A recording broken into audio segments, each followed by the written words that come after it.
Guys, may pauwi na tayong isa. Yan pa sa Atikal Tambay. Guys, ayun na, ayun na.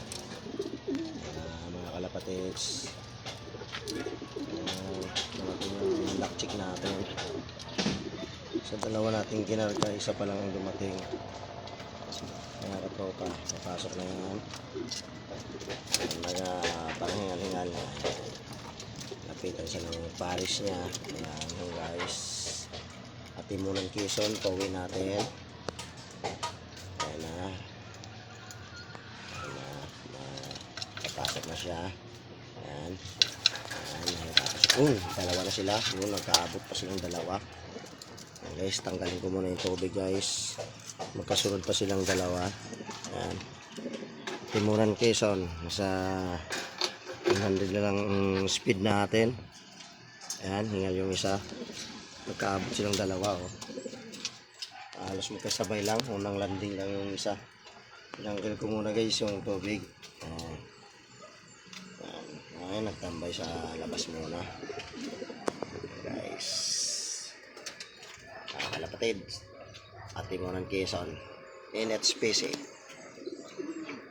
Medyo napagod siya. Mahinga muna siya.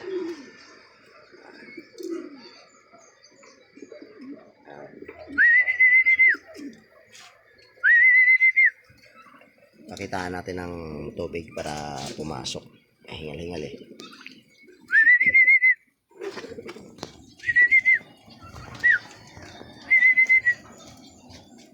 Oh, gusto ko minom oh. Mahalaw sila guys. Sobrang sila sa init.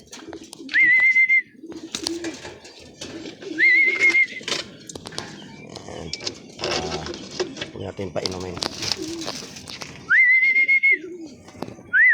Ito pumasok ng isa. Ayan, magpahuli guys.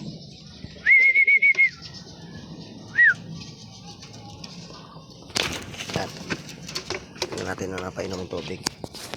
Ayan, hinuli ko muna. Ayan guys, pumasok na yung isa. Ipasok na natin. Mamaya na natin. Pahingahin ko muna sila ng konti bago painumin ng tubig. Ayan na. Gumaka pala to guys. Gumaka Quezon ng bitaw pala. Hindi Timuran. Sorry. Ayan siyang dalawa. Tinignan ko yung schedule. Gumaka. Nirelease ng 6:45 AM. Ang dating nila, saglit lang. Tingnan ko guys. 9:13, nasa 900 pa po ang speed nila.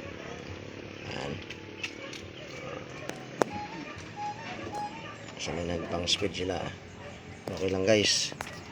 Paano kompleto yung binitaw natin.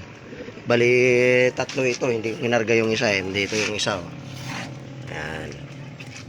Medyo nahirapan kasi ito nakaraan yung training kasi biglaan lang yung training ng tatlong ito. Kaya itong isa itinigil ko muna. Ayan, yung malakas na siya. Binitaw ko kasi sila to ng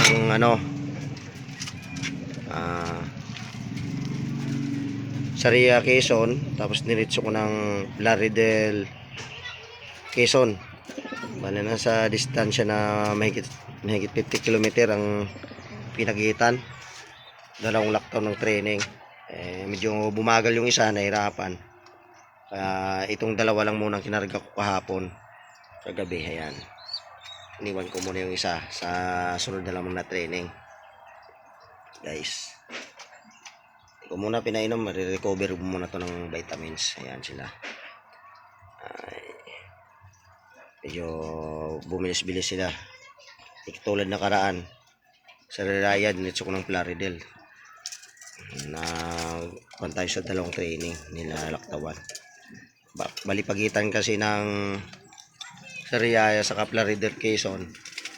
Sariaya Quezon sa Plaridel Quezon sa 54 km po yung air distance.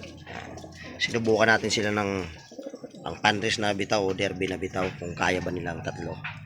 Itong dalawa, yan. Ito yung mabilis to. Yung karaan. Ito naman umuwi ng kinabukasan. Itong isa bali second day. Bali 3 days na siya nakauwi. Yan. Linggo, binitaw ng umaga, nakauwi na siya kahapon ng umaga. Bali, Martes na po ng umaga umuwi. Tapos, pagka gabi, kargahan na rin. Ayan. Bali, itong naikarga ko na lang itong dalawa. Ayan. Nahirapan yung ibon pag nabibigla sa training. Sinubukan ko lang sila. Kung aabot ba sila ng derby, kung kaya ba nila yung pang derbing bitaw. Yes. Kompleto naman siya. Ito guys, ang ipapainom ko muna sa kanila, Betmin Pro. Halo ako muna yung tubig nila. Kasi galing sila sa liparan. Galing sa biyahe. Kaya medyo dehydrate yan sila. Yan, pinahinga ko muna sila. Yan. Kasi kompleto na itong Betmin Pro na to eh. May probiotic na to. Hindi na ako gumagamit ng probiotic. Yun na lang ang binibigay ko. Haluin ko na lang muna. Ano, uhaw na oh. Uhaw na silang dalawa oh. Gusto na uminom oh. Doon nakapahinga na rin eh. Yan. Para malusaw yung ano. Saka natin ibibigay sa kanila. Nakainom na sila guys. Itong bibigay ko muna. Yan. Victory pills. Yan. Ito na guys noon. Sumubog yung mukha ng dalawa oh. Uhaw silang dalawa oh. Yan oh. Yan. Ang init pa naman ngayon eh. Yan. Oh. So ba yan? Kung nakauhaw yung mga ibon sa sobrang init. Yes. Medyo maganda naman ang speed ng dalawa. Naka 900 pa silang dalawang speed eh. Tapos magkasunod pa silang dalawa. Yan. Medyo itong black chick na una lang ng segundo siguro. Yan. Nagkaabot pa rin sila ng dating nila. Yan. Salamat mga kaibigan kong munting alaga. Yan. Umuwi ka rin kayo kahit papano. Kahit nabibigla kayo sa training, umuwi pa rin kayo. Guys, papainom ko na to sa kanila.